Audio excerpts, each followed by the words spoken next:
Hi there, I'm Tex Harris, class of 1960, part of the silent generation. One of the great stories of Princeton is not oft told. And Princeton is really deceitful. You arrive there in the springtime, the trees are blossoming, the flowers are out, the students are playing frisbee or lying on the lawn reading their books and their notes, and it just looks like you've arrived in Hogwarts and you're in heaven. Then the reality comes after you get in and you understand that they want you to study and work hard, really hard. And the worst part happened in the winter of 1958. I was studying in the Firestone Library in a carrel down in the bowels, and my major occupation besides studying was looking at my watch, waiting for the dinner hour to come, when I would walk over to Holder Hall in the Commons and have my meal, a major meal of the day.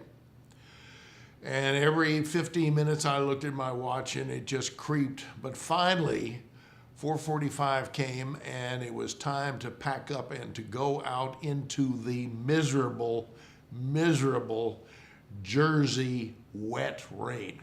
Now, if you'd gone to Dartmouth, there would have been snow. If you'd gone to Duke or SMU, there would have been sunshine and also girls. But we huddled masses made our way over to the Commons, and we were seated in what I believe was Upper Holder Hall. And it was like being in a Harry Potter movie. A long dining hall, mahogany stained, with enormous paintings on the wall. There was one that was fabulous. It was of a great, huge Scotsman. The painting itself must have been 5 or 6 feet tall, and he was in a kilt, and each of his legs looked like a small tree. Well, we sat down at our tables of 20, 10 on a side, and the meal came out, and the wonderful people at the Commons had decided to give us a better meal than some mystery meat or some incredible bad stew, and they served scallops. And so here came first paper plates with 4 or 5 dinner rolls on it. And all of a sudden, the students started tossing these little paper plates like frisbees, and the dining hall became enveloped with these paper plate frisbees. Then they brought out the dinner, which was scallops, tartar sauce, small peas, and mashed potatoes, and of course, pitchers of a gallon or a gallon and a half of milk on every table. Well, all of a sudden, someone started throwing peas. And the peas started, and the little frisbee white plates started flying through the air.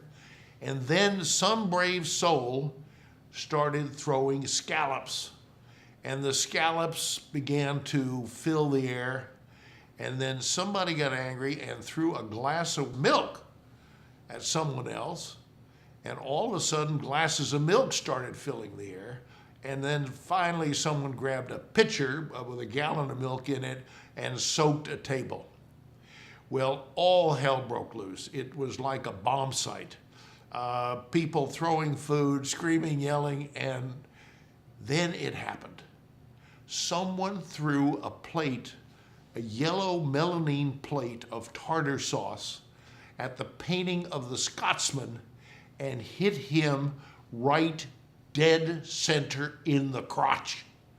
And the plate landed and affixed itself to this wonderful Scotsman kilt crotch area.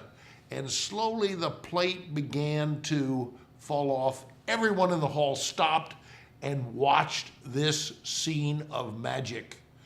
And slowly the melamine plate fell off and clattered to the floor, leaving a perfect imprint of tartar sauce on this Scotsman's balls.